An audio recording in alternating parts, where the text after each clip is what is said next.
And so, Craig, first and foremost, I'm really grateful you're able to lend me some of your time today to talk about the things you're interested in, talk about you, and share your story. So, thank you very much for joining the show. My pleasure. I'm happy to be here. Excited to chat about all the cool things I used to do. Awesome. Sounds good. Works for me. So, let's dive into it then. For people who might not know you, kind of take me through a bit about yourself and your transition specifically, like leaving high school, that time frame. Or we could even start a bit earlier, because what people might not know is that when we did our little Instagram video call before our icebreaker chat there a week ago, you Mhm. mentioned you have some things you not rants specifically, let's call them, but things you want to say on about high school from your experience. So let's Uh, take us through. yeah, I mean, so I'm old. Er. I graduated from high school back in 2004, so maybe things have changed a bit since then. But yeah, I mean, so in high school, I did everything I was told. Was a swimmer, basically focused all my time into swimming and academics, which I don't think was a bad decision, but I think I sacrificed and missed out on a lot and probably didn't have, I would say a normal, but like the conventional experience that you might see elsewhere, other people have had, Right. especially like being in America. It's in the US, I think I think there were things I learned that were great, but then I think there was a lot of things about high school that just stifled creativity and my growth as a Uh, person. Interesting. Yeah. So, but yeah, I was, hardcore into swimming. My goal was just get into a good college. So it was always grades and swimming. And basically, I didn't party. I did nothing else but homework and swim. I met a lot of great people. I don't Yeah. necessarily regret it, but I don't think I explored areas of my life that I probably should have at the time. Right. And not anything bad. It's a decision I made at the time, but looking back on it, I would have put in so much less effort because like being a National Honor Society, getting straight A's, like Yeah. none of it really mattered in the end. You know what I mean? Like I Yeah. think now I would have maybe ended up in the same place, maybe ended up somewhere way better because I would have explored something that is not, traditionally seen as like a stable career. Maybe I would have been an artist. I don't know. Maybe I would have done something else. But I was always told, no, you become a doctor, a lawyer, accountant, Yeah. have a stable career, get into a good school, and everything will be great. And I'm not saying it hasn't been. I've been very lucky. Hmm. A lot of hard work, but very lucky, a lot of sacrifice. But yeah, I mean, ultimately, I just look back and like, man, I wish I did worse. I wish I didn't care as much. Like, I wish I Yeah. explored things I wasn't good at, because who knows where it would have, where it would have taken you. Um, Right. yeah, that's. Interesting, man. Do you have how do you think it hindered like your creative side when you were younger? I mean, Like like the high system, school we'll call it. specifically, like your the whole goal, at least in my high school, I didn't go to private. I went to public school. Okay. Um, uh, Going through it, like from day one. Even before that, it was always about you need to get good grades so you can get into a good school so you can Yeah. get a good job. And I was That was the taught to be like a docile worker for other people to exploit and get rich off of, if that makes sense. I it was not does. taught Yeah. to be a free thinker. I was taught to memorize stuff, to get good grades on a test, to get into a school, to learn how to work hard so someone else can make a lot of money. And Fair. looking back on it, I'm like, I'm sure, I'm sure I've had good ideas and bad ideas just like anyone else. But because it was like so ingrained in me, and it's not an Hmm. lots of people have gone through the experience Right. and have taken risks, but for me, it made me so risk averse that like I just am too scared to make the jump into something Yeah. like less stable or more risky. And I think high school it was the area to explore that and start to develop that type of mindset. And I chose the stable, performance driven path, and it served me well. But I feel like there's a piece of my life missing as a result of it at the same time. Interesting. So I want to circle back to that, but can you kind of take me through like why swimming? Like why was that your your other thing? Because I found a lot of people like they experiment with sports and we do different things, but why was that your like this is the one that I could focus on? Yeah, I mean, so growing up, I played every sport, not football, but American football. I played soccer or football. I played lacrosse. I loved it. I ran track. I did most of those things. I played baseball for a long time as well. I Nice. was a catcher. I enjoyed it. And then I started swimming pretty late. I started when I was like 13, 12 or 13, which Oh, in the swimming world that you're pretty late to the party that's late. at Yeah. that point. But I worked hard and I just was decent at it. Like things came together and I started, getting better and better and moving up the ranks and, went from one team, which is like a great starter team to another team, to really like hone in your abilities, and your skill set. And I just kind of got good at it. Not great, not Olympics, but good enough to swim for, Division 1 for collegiate, Mhm. collegiately. And when you're good at something, you just want to keep doing it because it feels good. Yeah, absolutely. It's almost saying it's easy, but it's easy when it feels good and the Hmm. motivation is there. And there was something about it, like it was such a grind, right? There's no rewards, there's no money in swimming. So you really No. doing it for your own intrinsic uh intrinsic rewards and intrinsic value. And I Right. love going best times. I love when a coach would throw a set at me that like people would be crying over. And like my goal is just like grind it out and prove them wrong. And I think that was what drew me to it. Um, but it's super time consuming. Like you did mornings before Yeah. school, then you had practice after school, then you had meets all weekends, like Yeah. every weekend, and tried to do homework in school in between. So it wasn't Good luck. a lot of space Yeah. for anything else. But I think that's any sport you get really good at, you go down that rabbit hole and you pick the one you're good at, the one that gets you the best opportunity to set yourself apart to get into the college you want. Yeah. And I think that was it. I was drawn to the grind, but I was decent at it and it was there to serve a purpose. Right on. Do you think sorry, what I want to know, where'd you I can't quite remember where it was, but where'd you go to like university? I went to Boston College. Oh, okay, right on. Nice. What was that experience like? It was good. I mean, like I said, I met some awesome people throughout my swim career Yeah. that I've stayed in touch with my swim friends more than any other group of friends. Man.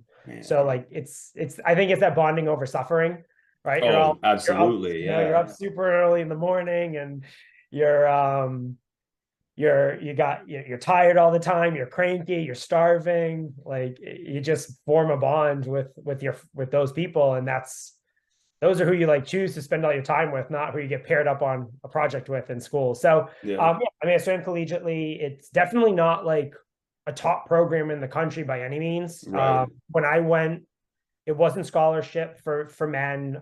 Had a female the women's team was on scholarship. Wow. I think it may have changed now. I think there might be some men's scholarships. I'm not 100% sure at this point, but we were a decent program, but when you don't have scholarships, you don't recruit the same athletes, and the people who Uh are there for academics, not to become famous swimmers. And I was very realistic. I knew I wasn't going to be like, yeah. Michael Phelps or anyone of that Yeah. stature. It's no Nice. Florida State, Yeah. like Yeah, or exactly. Berkeley. They're not They're not the Gators or like, ASU or any of the Stanford.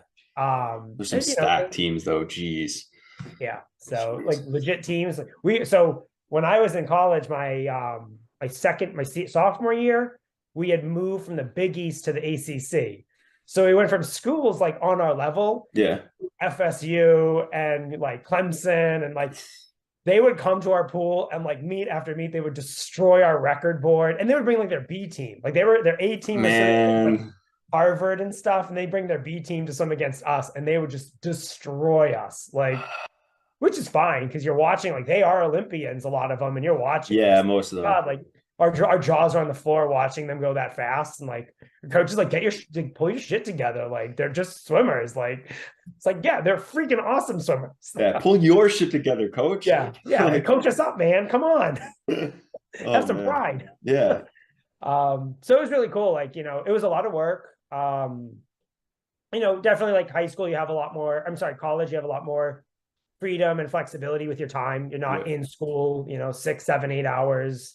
So you can balance your time better, do other things. But with swimming, even for a non-scholarship program, there's a huge time commitment. And then Mhm. even though like the NCAA has like their rules, you're still doing extra stuff on the side of, Yeah. they're not required workouts, but you're doing the strength training. You have all your swim workouts, you have your meets, you still have homework, you still have classes you have to get to. So it's still like it was a large time commitment and a lot of sacrifice. And when I look back, as much as like I loved swimming and getting better, the best times I had in college was when the swim season was over for like the 2 months. So like, swimming started in September, Yeah. ended in March. So basically April and a little of May were awesome. And I like loved it and I had fun. And that's when I like had fun and just enjoyed college. So it was like 4 years of college.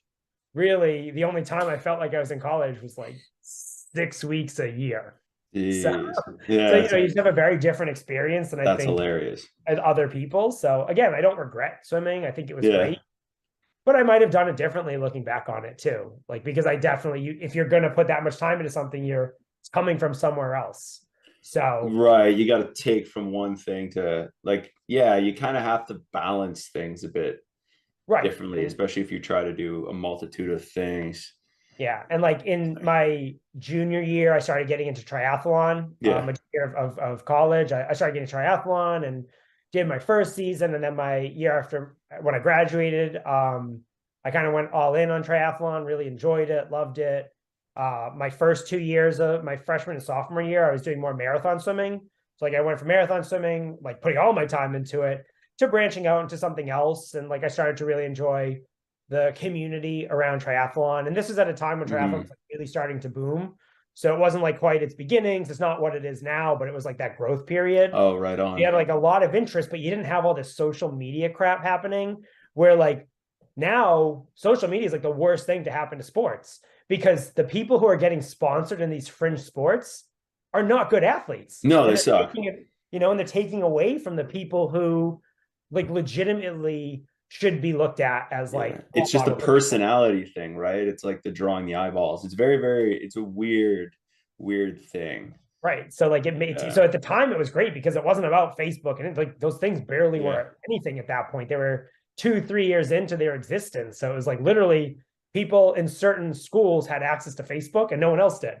Right. So Yeah. it's totally different world. You were just doing it to do it and like feel something cool versus getting a cool selfie or video for your reels and Right. showing the world like I'm awesome, I'm great, like I'm doing Yeah. this triathlon. And so it was fun at the time, met cool people, but um, I think ultimately like swimming kept me involved in swim related sports. And Mhm. one sport I took up after like a couple of, I want to say maybe 2 or 3 years after college was jujitsu. Yeah. Um, and I wish I had done that when I was in college or high school. Everybody says that when it's like, oh man, I wish I would have done this earlier. Yeah, It's jujitsu just such a specifically. Yeah. cool sport, Yeah. And you do it as well, right? Yeah. Yeah. I've been Yeah. having just shy of 5 years, about 5 years now, but like consistently 5 years. Yeah, and it's like not because I wish I did it so I'd be better today or be a black belt today. Sure. More just like I really like it. The Yeah. community Yeah. is awesome, the workout, the skill set, like everything about it is great. Especially like because I was drawn to swimming, so like that grind aspect of swimming. I love Yeah. jujitsu because like my style, like anyone I roll, like they're just like it's just like a grind it out. It's not a pretty Yeah. flow. It's like, It's no, no, not a he's out there flow. working, Yeah. if I didn't wear headgear, my ears would be like ripped off my head at this point, the way I Yeah. roll. Jeez. But yeah, Amazing. I just stuck to what I was decent at. I was a good runner, a good swimmer. Biking is easy. You just stick your feet in the pedals and it does the job. That's Um, it. so I was like, I was doing what I was good at, not what I sucked at that I enjoyed. Right.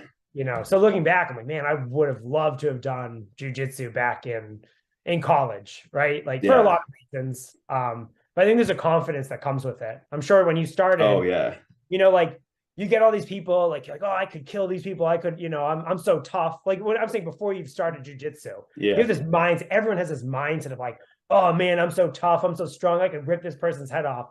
And then you do jujitsu and like you go on your first day and Yeah. like this like tiny 110-pound person comes and like rips your head off. And you're like, what just happened?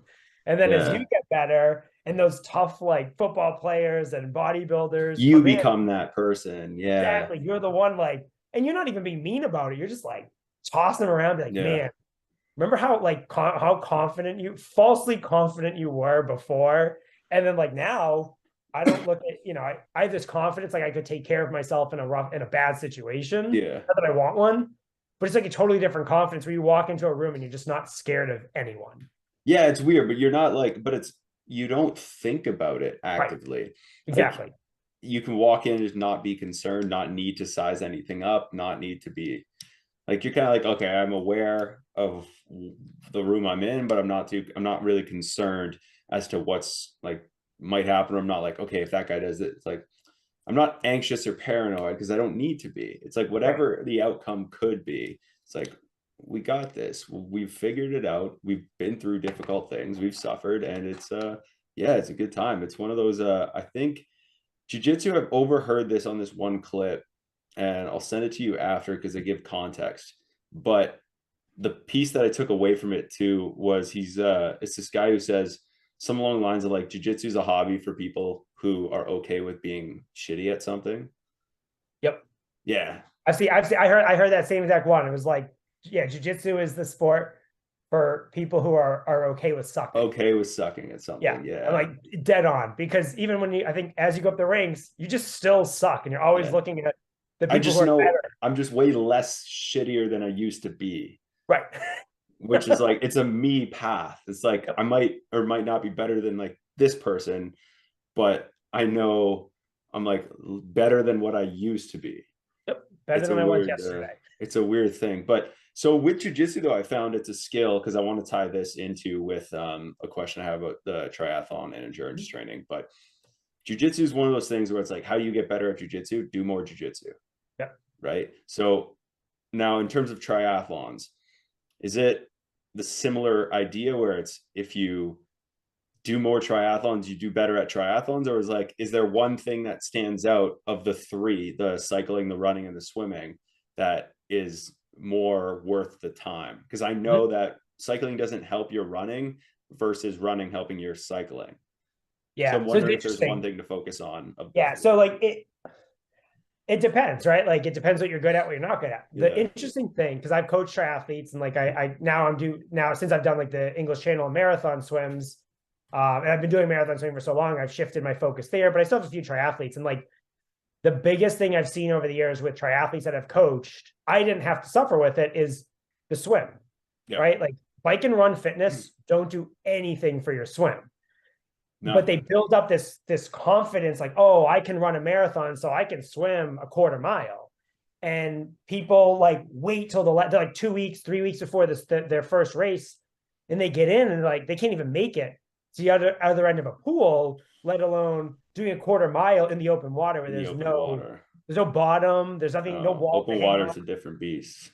It's totally different. So that's the one thing, like advice wise, when I get triathletes, I'm like, if you're new to the sport and you don't have swim experience, like you need to start swimming 6 months before your first race, because it's not just the fitness. You need to learn the technique, and it's very subtle.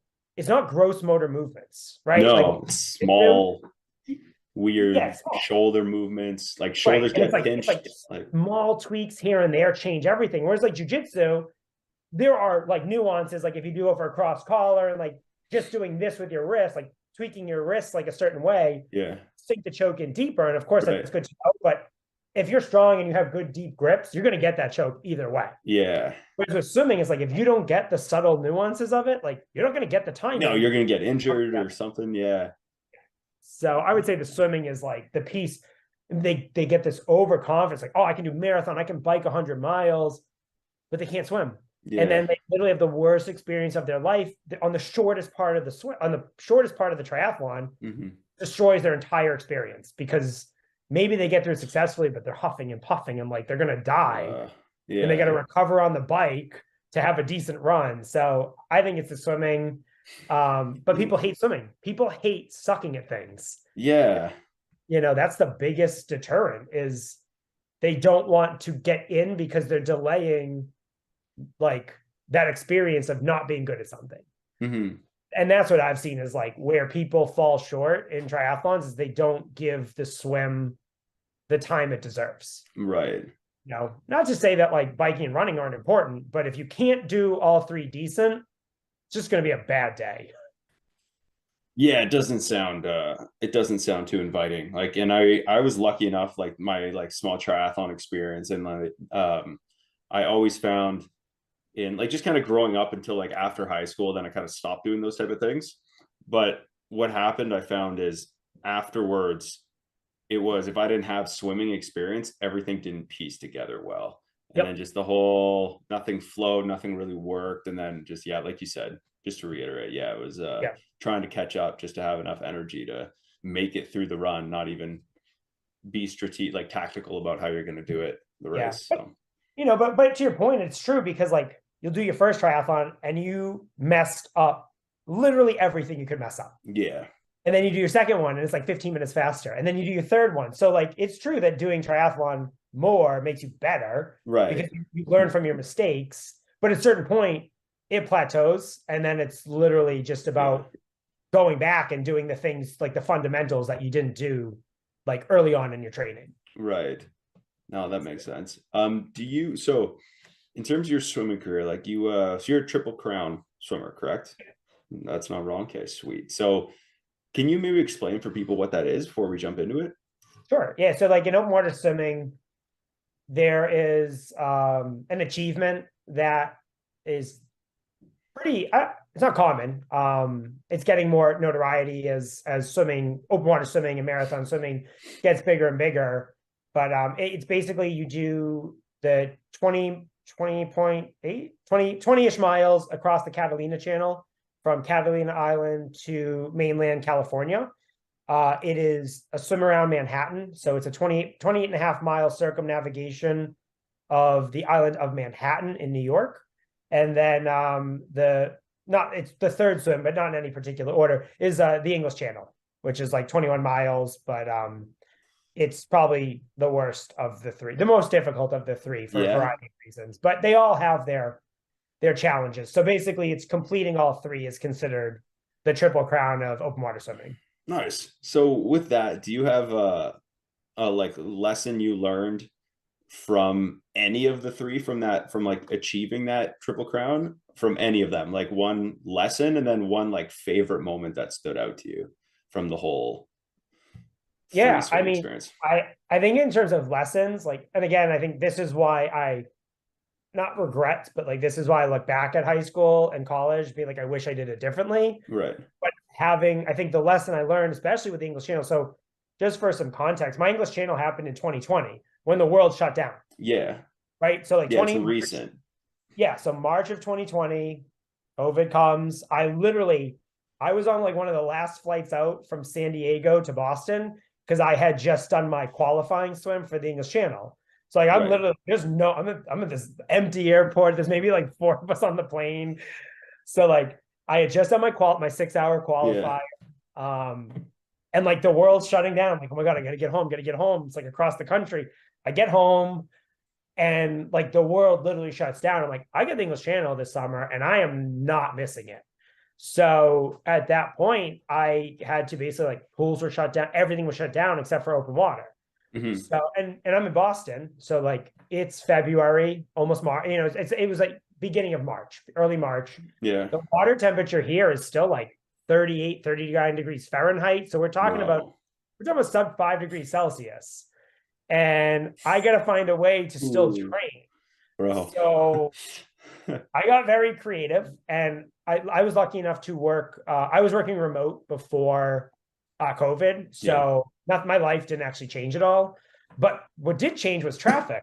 So I would get up at like 3 every morning and drive to my parents' house about 40 minutes but there's never traffic either way, which is great because of COVID.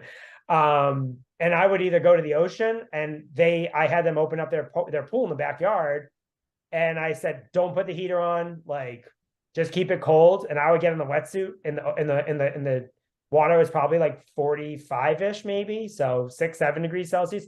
And I would swim for tethered to like the stairs, and I would just swim in place for hours until I couldn't handle it anymore. And then I would go to the ocean and try to do some open water swimming and colder stuff. And basically what I learned, like, I just never gave up, right? Like I said in my head, like, keep doing this as if it's going to happen, and like, do not quit, because if things change and I quit in my head, like, I'm not going to do the training, the swim's not going to happen, and the world starts opening up and I don't get to do this swim, I now have to wait 2, 3, or 4 years to get another spot. So ultimately, like, I'm not saying it's over, but it's highly unlikely that I'm going to do this ever again. So I think what I learned was, like, when you have a goal, you need to be very committed to it, especially if it's like a big daunting one. So it's like, be committed. Don't let like negative thoughts from others get in your head. Like, just stay the course and trust your training. And, you know, it doesn't always work out. In this case, it worked out because in July, like, so literally I told my family, we have Zoom meet calls and all this stuff. And my family would start talking about COVID, and I would leave the room because I told them, like, I don't want to hear about it. I didn't listen to the news, because if I started letting that get in my head, oh, this isn't going to happen, that's going to the negativity of it. Yeah. I would stop training, that this isn't going to happen. And then on July 4th, the UK passed like whatever legislation or rules saying, okay, you can travel into the country as long as you quarantine. That was 2 weeks or 3 weeks from my attempt. So like literally the weekend they opened, I just finished my last long swims. Wow. My wife, like, we changed all my flights. We found all new like lodging, and I flew out that week because I had a quarantine for 2 weeks, and then it was my swim window. So like, I literally got on a flight at the end of the week by myself, not having crew, not having anything. I'm just like, I'm going and I'll figure it out. And I went, did the quarantine, and I got this swim done, Amazing. Yeah. So like, if I learned anything from any of the swims, it's like, just stay steadfast in your goals, and just like, anyone who's going to be negative, cut them out of your life. Like, I literally stopped talking to people because I'm like, I told you this is important to me. I'm not going to listen to this. I don't want to talk about it. So stop. Like, it's not worth, like, oh, do you think you're going to get to do it? It's like, I am doing it. It's getting done. It's getting done. Yeah, exactly. So that's what I learned. And it is probably the coolest thing I think I ever have done and might ever do in my life. Wow. That's awesome. I like that a lot. That's, can you take me through kind of, if somebody doesn't know how to swim the English Channel, but let's pretend, right, for argument's sake, that they have the swim experience, they have the knowledge, they've done a handful of open water swims, and they're like, I want to attack this goal. Take me through like step one to kind of the end of what it would look like to like getting the right permits, to like the training, like to what that looks like, the timeline. So I mean, the first step, like, once you decide you're going to do it, it's not happening that year. Like, it is, so it's become much more popular. It's usually you're booking your swim date 2 to 3 years out. So like, if you're interested in it, like, I have swimmers like I'm talking to now, like, oh, I want to do it. So I'm like, all right, well, realistically, it's 2025.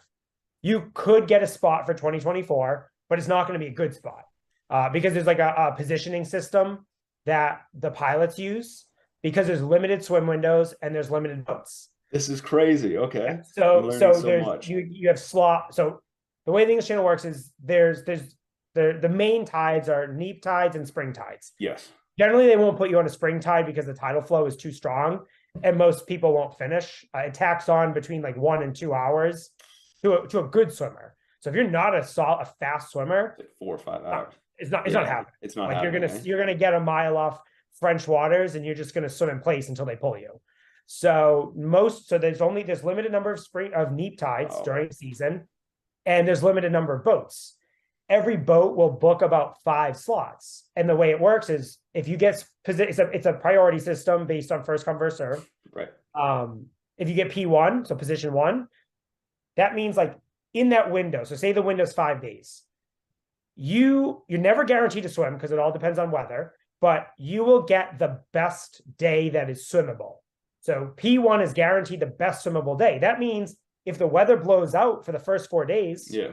and you go on day 5, P2 through P5 aren't getting to swim because now you're entering someone else's, another 5 people's windows. So the boat Okay. captains do their best to like get everyone in that wants to, but like if I were to book for 2024, I'm probably realistically looking at only 4 and 5 spots. So like the chances of you even getting to get in the water go like way down with that. So that's why I say you're looking at 2 years out to book your spot. Then once you book your slot and you get the deposit paid, then it's about training. You train until the year of your swim. The way I have my swimmers train, the way I train is like it's stepping stones, because you don't have to swim 20 miles like before the channel, but you should be doing progressively longer swims. Oh, yeah. So like I like my swimmers to be targeting either like around a 25-kilometer swim to a 20-mile swim the year before the English Channel. And the reason I do this is because, and I did the same thing. I did Catalina my first year, New York the second year, and then English Channel is my third. The reason I do that is because the training is so time consuming. So before you start sinking tens of thousands of dollars into the English Channel, you learn if you even like it, right? Like you learn if that training is for you in that first year for the cheaper swim. You've built a base up. So you have a year of major base under your belt. So you have less likely for injury the following year when you start ramping up volume for the channel. And then you have all this like long swim open water experience where you don't have to think about your nutrition plan. You don't have to think about what you're going to eat, when you're going to eat, how often. You don't have to know who your crew is. You've already trained with your crew. You know how to swim next to a boat. So basically all the hard part for the year of the channel is just about getting the volume in, staying injury free, and getting used to the cold. So like it makes, if you do it right and you have the proper goals, it becomes a far less daunting task, right? Like if you were to say to me, hey, Craig, I want to do this channel in 3 years, but I have only swum a mile. Right. I would lay out the plan. You would get your first plan, like your first year, and you'd be like, no way. And then as you get further into the plan, you're like, all right, it's baby steps to get there. And then you knock out that swim and you're like, all right, like that was a 6-hour swim.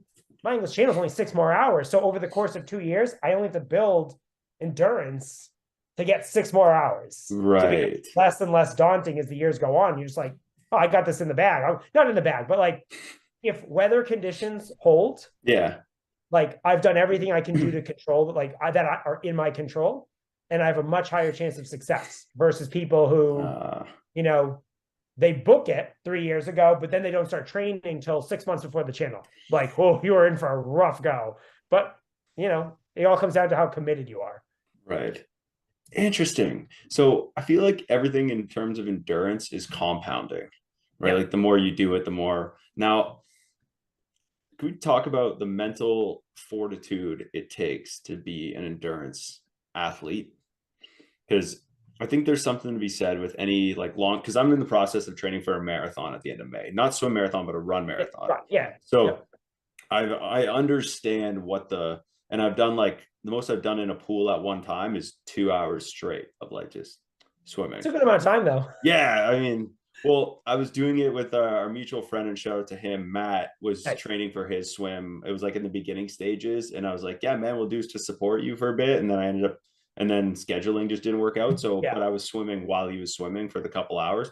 But yeah, so I have an idea of like endurance training and stuff like that. But what I've noticed specifically is like endurance athletes have a mindset or a mental fortitude, mental toughness that I feel it almost can't be taught. Like it has to be like, you just have to go through, or it can be taught, but it can't be like, nobody's just has it.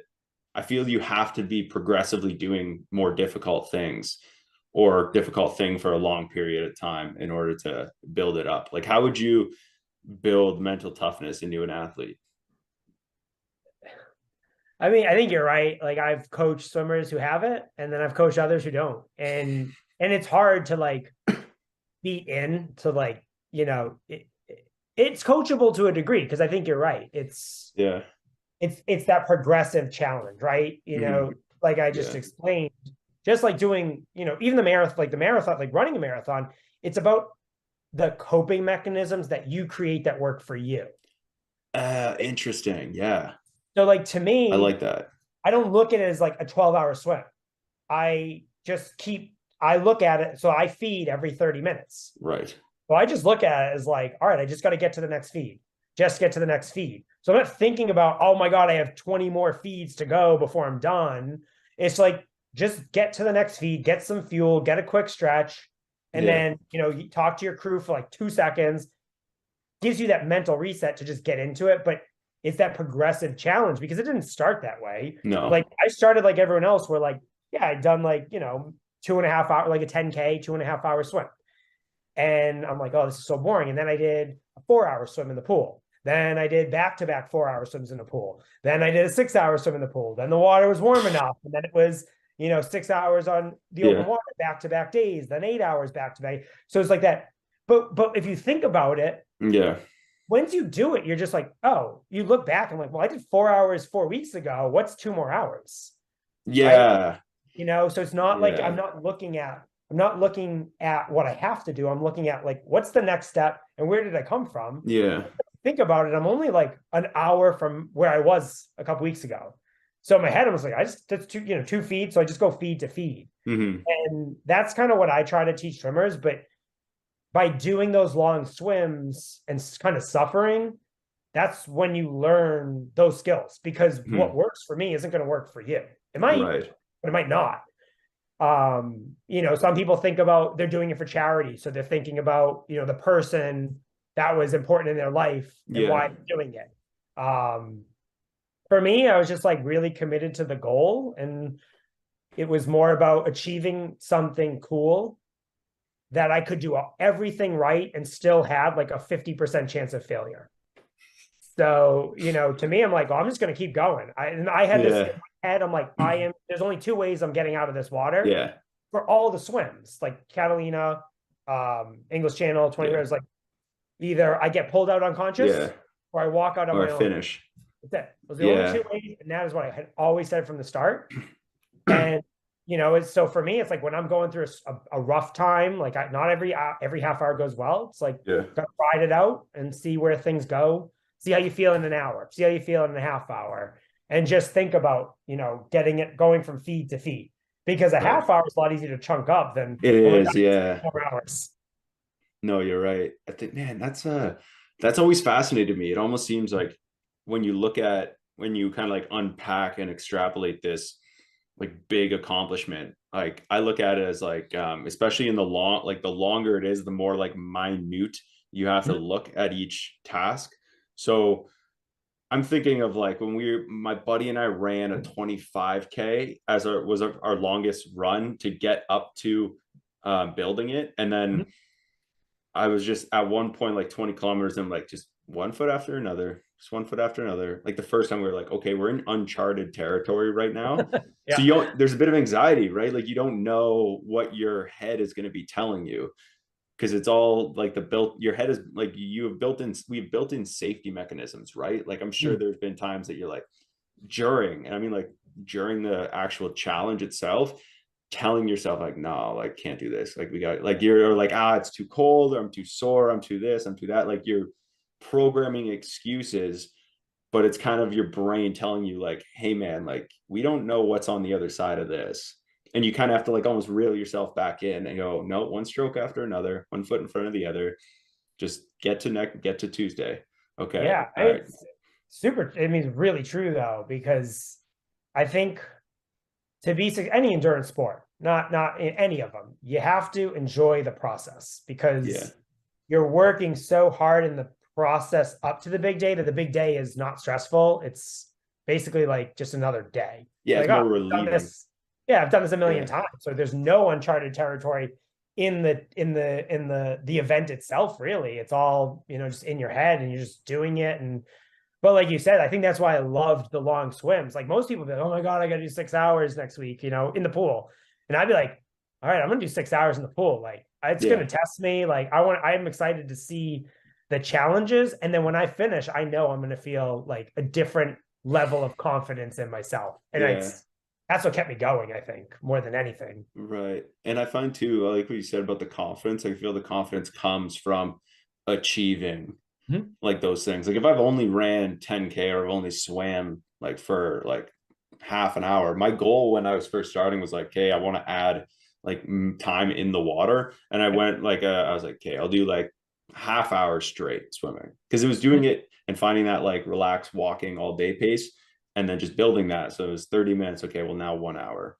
Yep. Now, okay. And then the first 15 minutes, I'm like, this is stupid. Like, what are we doing? And then once we get to like, I got to like 20 minutes of having to do a 30. It's like, well, just like the running, my buddy and I talk about this often where it's like, once you get to that halfway point, it's like, it's better to just finish than it is to turn around and go back.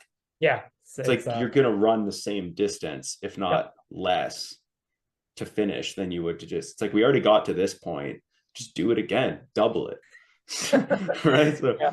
The fastest way is through. It's like you get to a yeah. certain point, right? Like Yeah.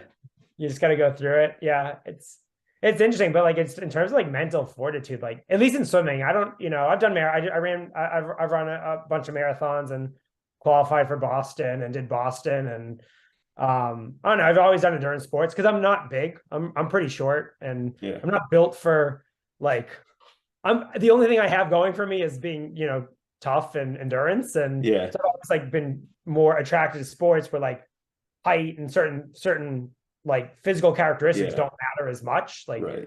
nature is the equalizer. But one thing, like especially in swimming, and maybe you've doing this in your running too. Like swimming's super like solitary, right? Even when you're swimming with friends, you're still head in the water most of the time. Yeah. Having people around you is motivating and helpful, but you're not talking to them. It's not like going for a run No. and talking about your Running's day. much better for I that. popped this guy's head off. He didn't tap, but but with swimming, I have like I call it like the brain breaking process. And literally Interesting. it's through these long swims that time moves differently, especially in the open Yeah. water, right? Like you said, Interesting. when I first start my training site, like my start my ramp plan. So say I start in like November, December for a big swim in the Yeah. summer, my mind isn't like where it needs to be. And it takes a couple of long swims. And like what happens is like a half hour feels super long. But then as I start doing these longer swims and I'm going feed to feed, a half hour goes by in a blink. So Yeah. like or 20 minutes of the half hour goes by in a blink. Then I look and I'm like, oh, I get 10 more minutes and I get to stop and feed. And Right. that's every time. Right. And then like next Ah, thing you know, interesting. like I get into the open water and I'll go 4 hours and it will fly by. I'm not even thinking about it. Like time just goes, Yeah. I'm not bored. I'm nothing. I'm just like, kind of moving with nature and enjoying the swim and the elements and whatnot. And I'm not thinking about it. You hit rough patches where time slows down a lot, like a screeching halt, like when you hit Yeah. that wall. But I don't know, like it takes a couple of those long swims where you're literally breaking your brain of its conception of time. And it Mhm. no longer feels like long and short. It like just goes by and you don't even think about it. It's really weird. Yeah. And I That's it's hard to fascinating. No. explain until you go through it. But I think a lot of marathon swimmers and like, endurance Yeah. athletes, 100-mile runs, 50-mile runs, I think they experience that at a certain point. And it's when things are flowing, right? Hmm. It's you watch like an Olympian, run track or do a marathon, and they're just like floating. It looks effortless. Yeah. That's kind of, I think, where you get to, at least in swimming, when you've reached that point with your mind. It's just effortless, and you're just doing it. You're not thinking, you're just doing Yeah. it. So it's interesting. I like that. I like that a lot. I think there's to it. I remember when Matthew's doing like he did his last like long swim on and it was like 26K or something and like on the last day, right, to complete Yep. it. And I was on the boat for that. And what I remember is during the middle of the swim, I'm like popping his head out and we're like, "Oh my God, are you okay?" And he's Yeah. like, "I just need to look at something that's not darkness. Yeah. Like that's not the ground and stuff and whatever." And that was during like the daytime. Yeah. Right. So how do you manage to like how does that mental stuff like how does like the resiliency and stuff like that to the endurance training like how does that differ like what's the difference between doing it during the day and during night? Is it still all same systems apply or is it just get over the fact that it's dark out? Yeah. Um, It's different. So I don't know. For me, I was never afraid of night swimming. Some Right. people like panicking, like they just can't. They're super strong swimmers, Yeah. like, and they just can't do a night swim. Like they're thinking about what's swimming beneath them. They won't see it coming. And like Catalina, for example, everyone starts at 10 or 11 p.m. at night, and you swim through the night. That's how you do the Catalina Channel. So, and Yeah. that's a very well-known area for, great whites and Yeah. Sharks. other marine life. And like the thought, you just got to kind of put the thought in your head. And I'm just like, all right, the odds of a shark attack are so minimal, like normally, right? And I'm thinking, I got a boat next to me, I got a kayak, or I have a support swimmer. So like, I'm just trying to, you put the thoughts behind your head. English Channel, I think that the concern about of marine life is less because there's no real sharks in the channel. So, when you take that out, you're not as nervous. Just like, yeah, whatever, it's Yeah. fine. But I think it's just about practicing. I think for all my marathon swimmers, I make them do night swims at least 2 or 3 times. One is the anxiety. Some people freak out and they don't like it. And it's just about putting that fear aside and just telling yourself nothing's going to happen. I have my kayak, or I have my lights on. People are watching me. So like I think there's that aspect. And I think about, I've swum in, some gnarly places where marine life is very apparent. Like you're seeing, the seals barking on shore and like swimming under you, and you're seeing Amazing. big shadows. You don't know what it is. Like I've been there, and I don't love it. It's kind of exciting, but yeah, I'm like, ugh. I don't love it. You got to kind of put that fear behind you. Yeah.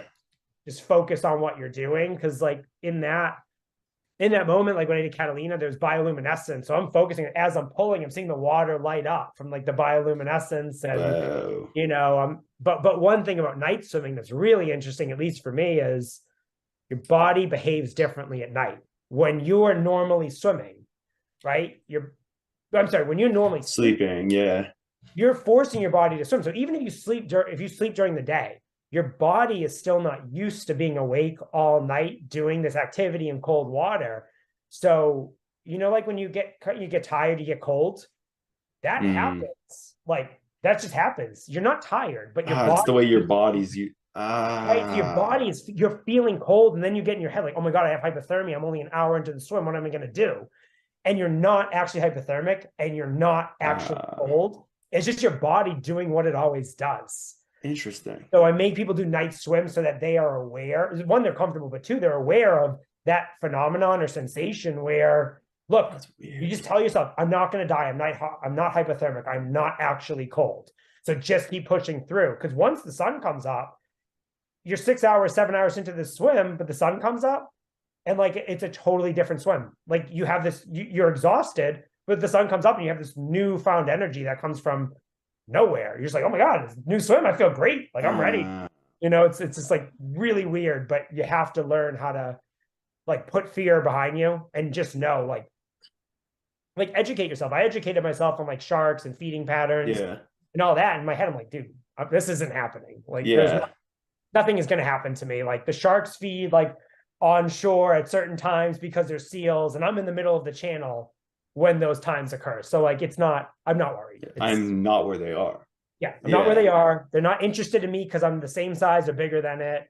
So there's like a lot of, when you Mhm. educate yourself on your fear, you can put a lot of it to the side and get over it pretty, I don't want to say easily, but a lot easier than if you are completely ignorant to how that fear actually works, right? Like Right. for me, it's marine life or sharks, like anyone Yeah. else.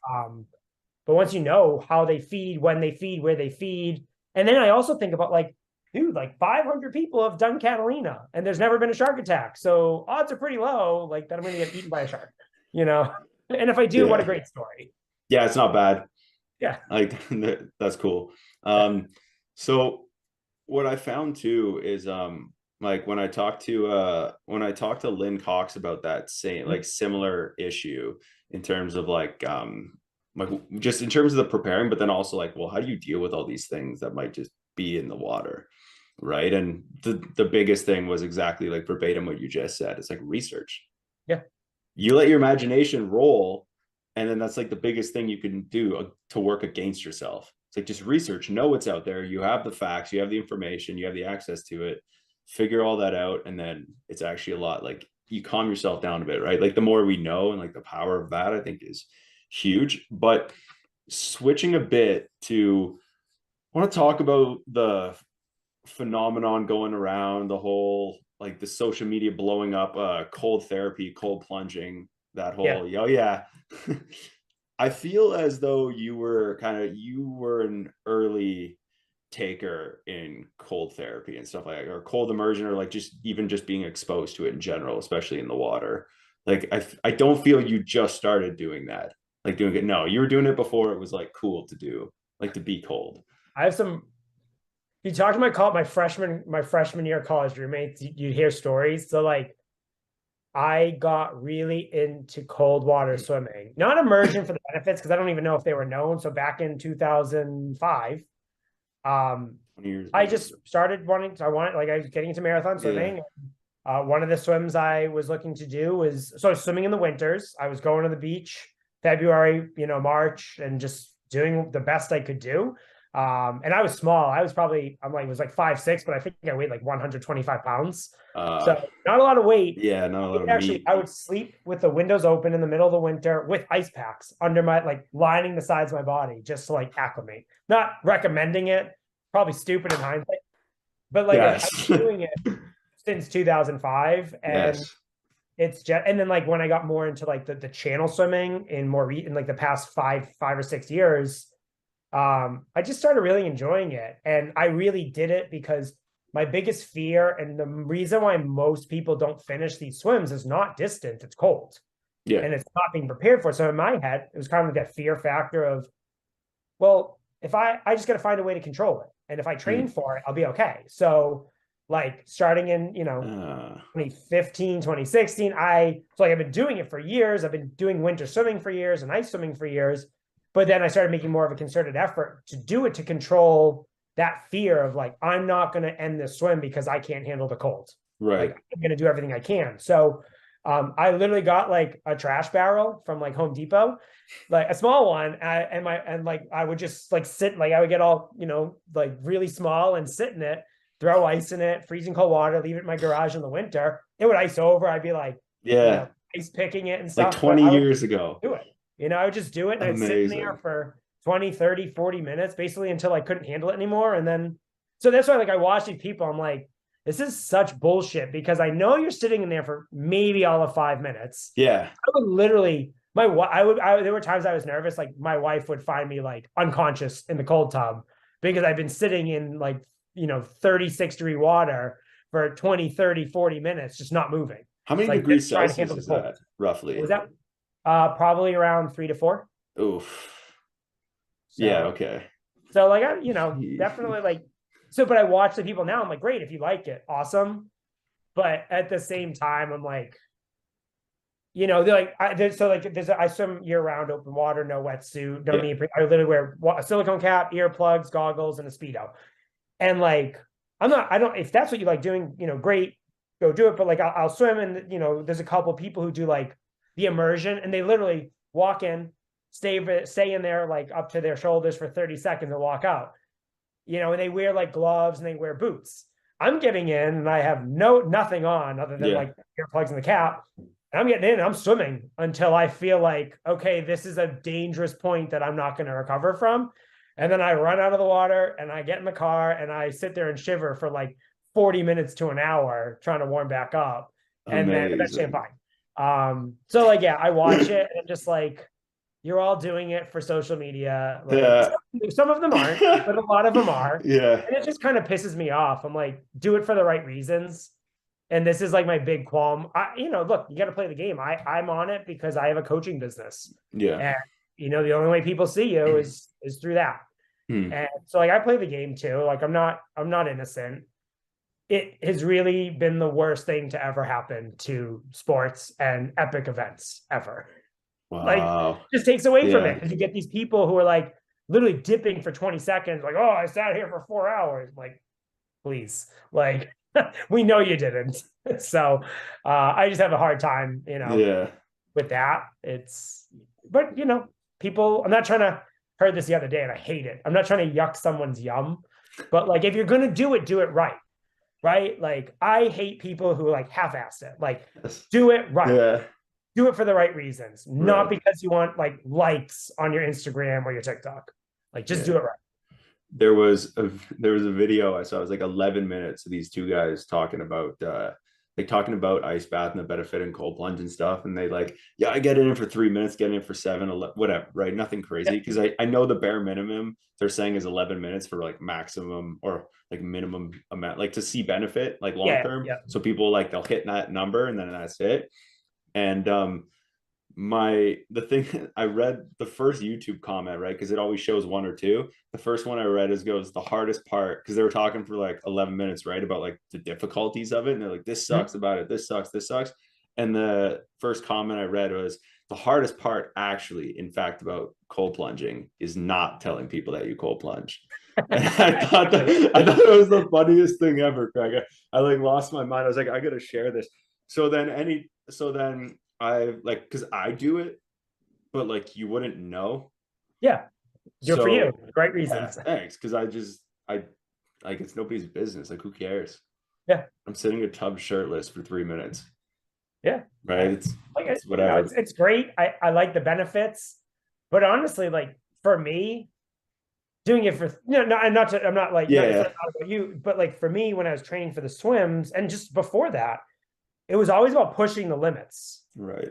It was never about 11 minutes. It's like, no, get to 11 minutes, do 2 minutes more, do another minute, do another minute, do another minute. And if I like can't do it, because like if I start shivering in the water, I get out. Like that is a clear sign, got to get out. If so, you have to know the signs of hypothermia. You need to Uh like if you're going to push limits, you need to know what to look for of like, all right, we are crossing a dangerous boundary right. because not every cold swim goes that way. I've gone ice swims, like 35-degree water, 36-degree water.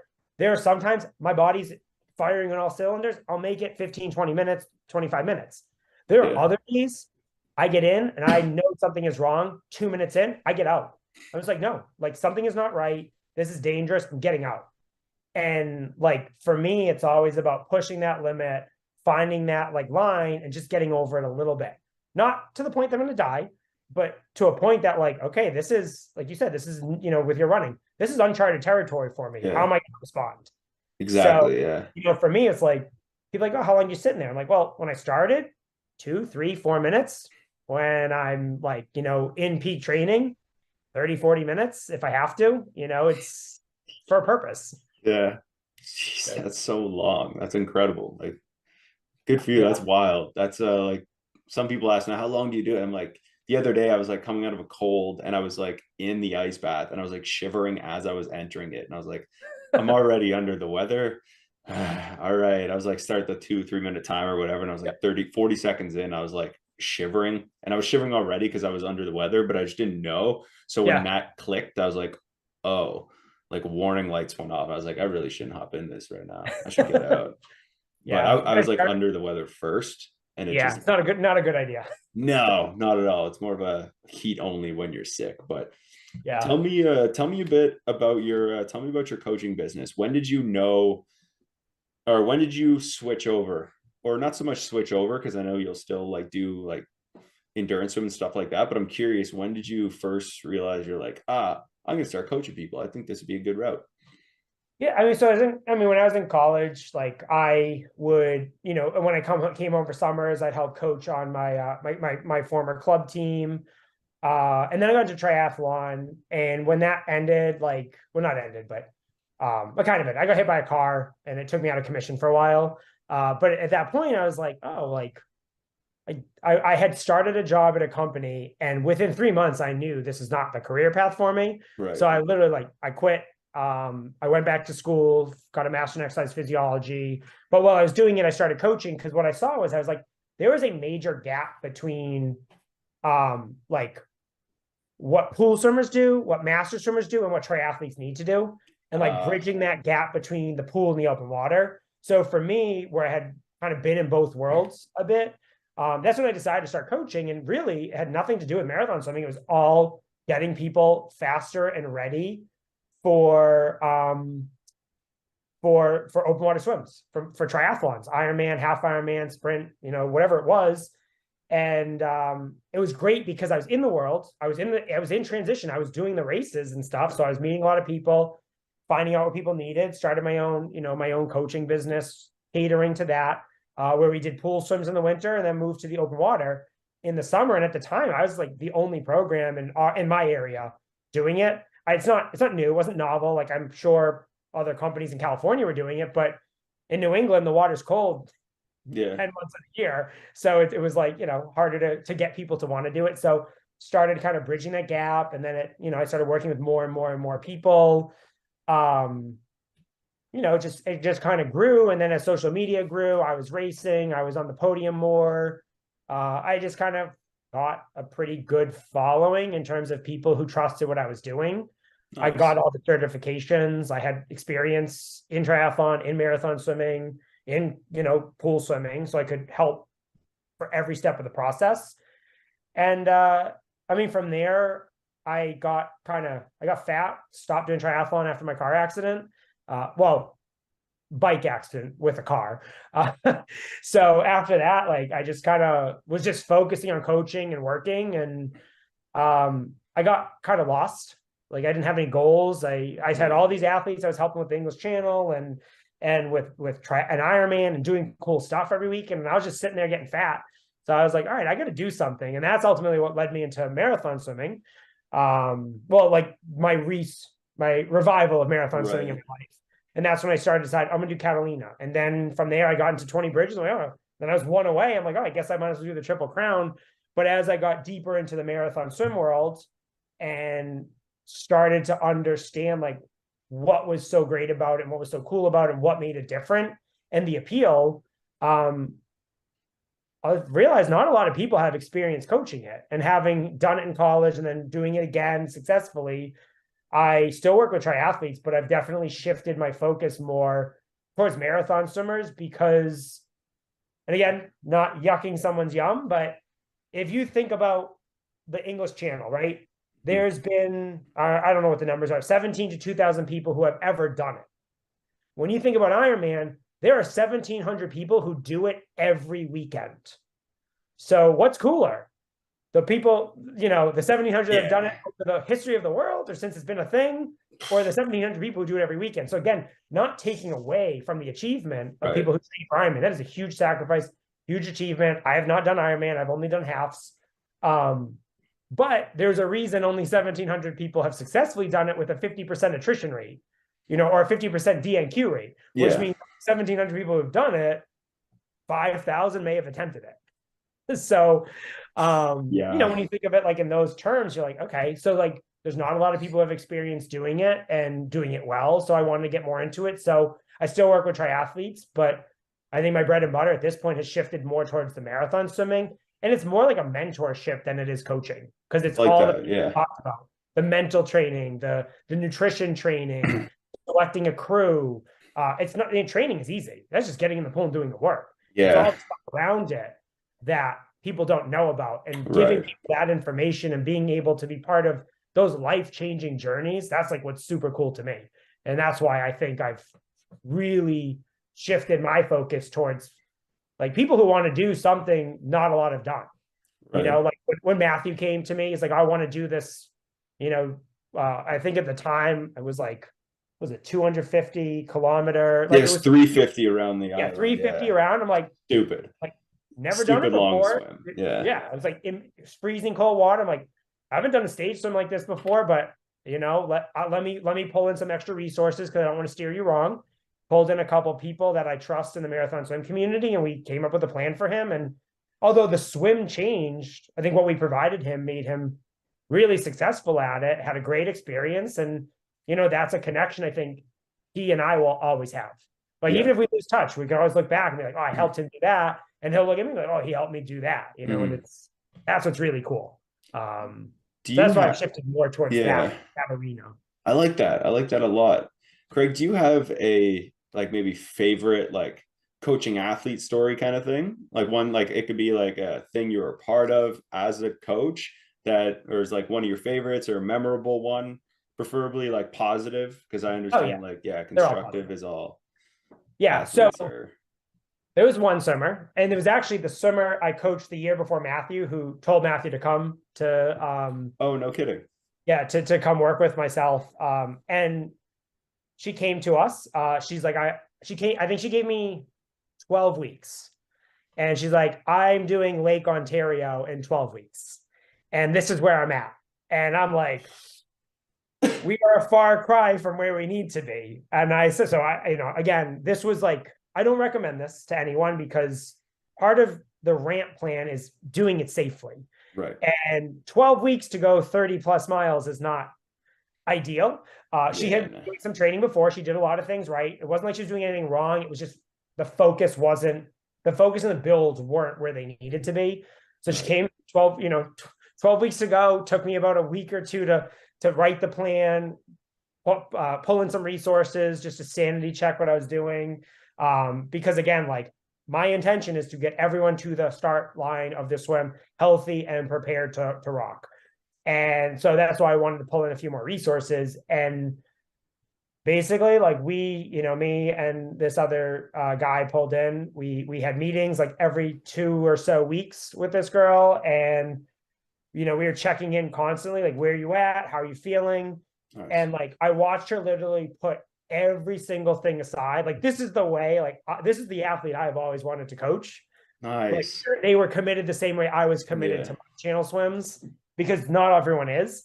And she was like, I told her from the start, I'm like, your life for the next 10 weeks is going to be probably horrible. But she was coming, she had, she had like a lot of previous, like, not swimming experience. I mean, she was a swimmer, but like life things that were very difficult that made this look like a joke, which I think really probably benefited her in knowing, well, nothing will ever be as hard as what I went through, like in that time of my life. Right. But I watched her like put everything aside, get like literally every single long swim. No matter what challenge we threw at her, she did it. And then, day of the swim comes and she crushed it. She successfully swam the Ontario Lake with literally 12 weeks of training. Amazing. And it was like, I'm like, this is a 20 plus hour swim. And I'm watching I'm watching the tracker. I'm watching the Instagram, seeing where she's at. Like, like she's finishing and I'm like crying because I feel like I was part of that. Like that was such a big thing for, so many, like those 12 weeks. It was like, I had other swimmers and I was just as committed to them, but someone commits to their goal at that level, you are that much as a coach, that much more invested in their success. Oh, absolutely. Because it's like, they're giving me everything and then some, and I want to make sure I'm matching that energy, just like in jiu-jitsu, right? Like you match the energy of your partner. If they start, going hard, you're going hard. They go harder, you go harder. So it's like the same thing there. It's like you're feeding off each other's energy. And I think that was probably like, not to take away, every swimmer I work with has had like cool parts. No, absolutely. It was like everything was stacked against us and we still got it done. And that's what made it so special. Yeah. Oh, that's awesome. That's really cool. I like that. I like those stories. Those like, hey, we got all odds against us and we can still prevail. So that's really cool. They make for a good book one day. Yeah, you don't say. So with that, I'm curious, do you have any, like, what I want to know that I've kind of been thinking, especially like in preparation for this episode and what kind of drew me to you, with the many things you've done and things you've been like doing and like the hobbies and the studies and the work, do you have, that's what I'm wondering is, how do you manage to, like, when you pick something, do you feel like by picking it, you're not, like, you're putting something else aside and you can't focus on those goals? Or do you just like, I'm going to spend, this amount of time for this goal, this amount of time for this amount of time for this? Or do you just like, how do you manage to dive in and be obsessive over something is what I'm wondering. Yeah. I mean, it just kind of happens, right? Like, like I said, you like doing things you're good at, but I don't only want to do things I'm good at. Right. Like, that's why I started doing jiu-jitsu. That's why, me and my wife started doing tech diving. Like, we started with recreational diving. We really enjoyed it, but it wasn't challenging us. And we got kind of bored with, you just get bored. You're like, it's not exciting anymore. I like it, but what can I do to make it exciting again? And that's what happened with diving. Like, the recreational is great. We're not knocking it. We've seen awesome, like, we've swum with hammerheads and all different sharks and like done all this really cool stuff. But then we're like, oh, we kind of want to go to the next level. So then we started doing tech diving and we're going to like deeper depths and we started learning rebreathers, Yeah. and now we're toying with the idea of cave diving. Not obviously going through the proper channels, being certified probably, but for me, it's just like, I think life has so many different twists and turns. Mm-hmm. And part of it is like, like right now, I'm not really 100% excited about swimming. So I'm giving myself that time to be away from the water, because I know at some point my life will get me back in the water, whether it's as a support swimmer for a big swim, or being a tandem swimmer, Yeah. like another swimmer, or maybe it's doing my own channel at another channel at a certain point. But like right now, my head's not in it, which is nice because it gives me a chance to step back, be like, all right, I can focus a little more on jujitsu, or I've been kind of toying with the idea of maybe I should be picking up an instrument. Like maybe I should try guitar or something. Like I have not a creative bone in my, cell in my brain, maybe bone in my body. Yeah. Doesn't mean I shouldn't try Interesting. it. So I think for me, it's just about, as one thing leaves and loses interest in my life, I try to pick up something else and see where it takes me. And if Yeah. after a few months, if I'm not enjoying it, I'm not going to waste time. And that's ultimately what comes. That makes sense. Yeah. So for me, it's Yeah. just enjoyment. That's fair to say. I think because I especially talk to like younger people, or like people even my age, like mid 20s or early mid 20s. Um, we have this issue with being patient, right? Like I'm like, if I don't compete in jujitsu, if I don't run like marathons, if I don't do like 90 of all these things, they all have to happen this year. You kind of get like, right? Like you kind of get like a bit like weird about this, or you get a bit stressed trying to like make time to fill all these things you want to achieve. It's nice to hear that's like, okay, you can still come back and focus because like life like brings you back there. Like you're not missing out completely if you No. just don't do one for a bit and don't. I don't know. I'm just trying to understand how to be a bit more patient, like for myself a little bit, but then for other people my age, might be like less aware of how to do that. You got to ask why, right? Like, Right. why are you doing it? Why am I spending 20 hours a week swimming, or 15 hours, diving, or whatever it is? Like, it doesn't matter. It's, why am I doing it? Do I enjoy it? Why?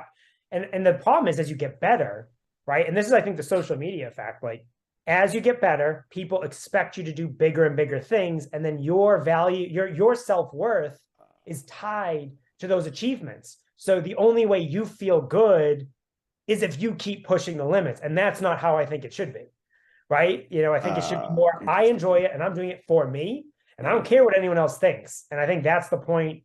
And I think it comes with age, but that's the point I've gotten to, where I'm Yeah. like, yeah, I'm not, I've been doing jujitsu for 12 years and I'm still a purple belt. Like, doesn't mean anything. It just means like I came and go. I had channel swimming come up. I had to take off so I didn't get hurt, or, other things came into my life over jujitsu. And now jujitsu is something I'm really enjoying and pushing harder on. So, I think it's just about understanding why you're doing it and not getting in that trap of, well, everyone expects me to do bigger and better, and eliminating that self-value with that achievement. And I think you'll appreciate things a lot more.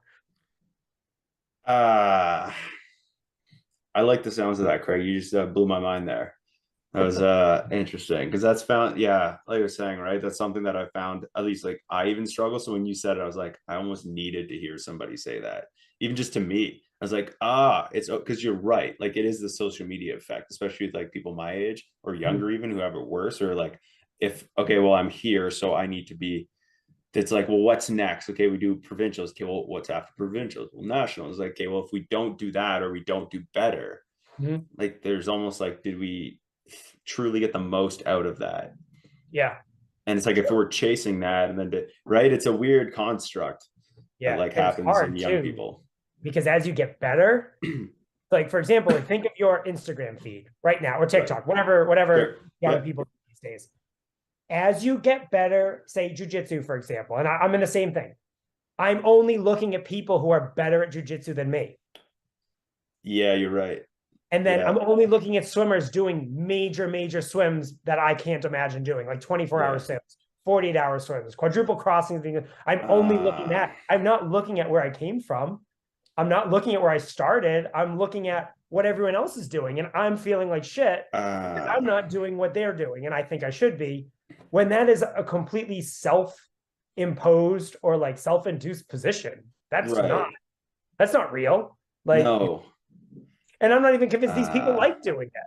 They just have yeah. always done it and are good at it, and they're in the same cycle that we're getting sucked into. So I think when I'm not saying get off Hmm. social media. I'm just saying, like, I think when you're able to tease those two things apart, and you're doing it because you enjoy it, and you don't care about like what's next, or you're not tying value to that next belt, that next competition, that next long swim, it gives you time to, like, be patient and try new things that yeah, you might not be good at them now, but who knows? Maybe trying, maybe I become an expert at the guitar. Like, who knows? I don't know. You don't know what you're going to do Yeah. because you took a step back from something that no longer gave you joy, but you're only doing because you felt you were supposed to do it. Uh, I like that a lot. I like that answer a lot. That was yeah, well said. I think that's something that, well, I liked hearing, like I needed to hear, but I think a lot of people need to hear that a bit, like much more than I do. I think that's It's very, what you get when very you become an old man, right? that's what they tell me, like the age Yeah, and the wisdom thing. you'll get that. Yeah, one day. My fingers are crossed. I'm chasing that too, Rick. But yeah, so do you have with that a like a final overarching message or lesson or story or thing you want to leave behind for the audience before we conclude? I don't know if I can top my previous. You don't No have to. stories. You could What was just you that? can. You don't have to too, Greg. No, Like no, no. I'll I'll cut think of it something. to I something. mean, I think ultimately it's, at least for me, and again, I haven't done everything perfect. I have regrets. Like, I think people need to, and not everyone, but like just in general, I found, like, personally for me, the times I'm most happy is when I don't care what other people think or expect me to do. uh, And that's a really, really hard thing in our society, like where very near everything is impossible. on TikTok and Instagram and Facebook and whatever, Visco. I don't even know what people use anymore. And it's just not getting caught up in that. I'm not saying get off social media, because I'm on it. Everyone's on it. I think it's entertainment. It's a nice Mhm. escape from your reality at Yeah, times, but I think ultimately you've got to find a way to detach your self-worth from what you're seeing and what people expect of you, and just do what makes you happy as long as it's not hurting people. It's the I ultimate like caveat. that. Don't Yeah, hurt people. that's fair. I like that. I like that a lot. So with that, where can people connect with you, work with you, find you, learn from you, Yeah. hear more So of you? I on Instagram at the salty swimmer with a period between each, at the period salty, because I'm cranky because I'm an old man and I swim in salt water. Yeah, So salty swimmer. Instagram's cool. I think same thing on TikTok. And then my website's liquidtry.com. liquid I try. like Okay, QUIDTRI. I'll put all those in the description as well. So Yeah. So yeah. I mean, and the thing is, like, my goal is just to impart as much information to people as possible, because ultimately swimming for me and coaching is a hobby, and any way I can help people achieve their goals, that's what ultimately, like, I like doing, and that's why I like coaching. So whether you want to sign up for, if someone's interested in doing a swim, like a big swim or whatever it is, like, reach out. And I always love talking about things you can do to help you get from where you are to achieving your epic goal. And, if you want to post on social media, you can do that. awesome. Right on, Craig. So I really appreciate your time today. I really loved talking with you and I loved connecting with you. So I'm really grateful you're able to chat with me and the audience today. So thank you very much. Appreciate Yeah. it. Really fun. I appreciate having me on, and yeah, look forward to future episodes, listening and Awesome. seeing what stories I can learn from your other guests. I love it. Thank you.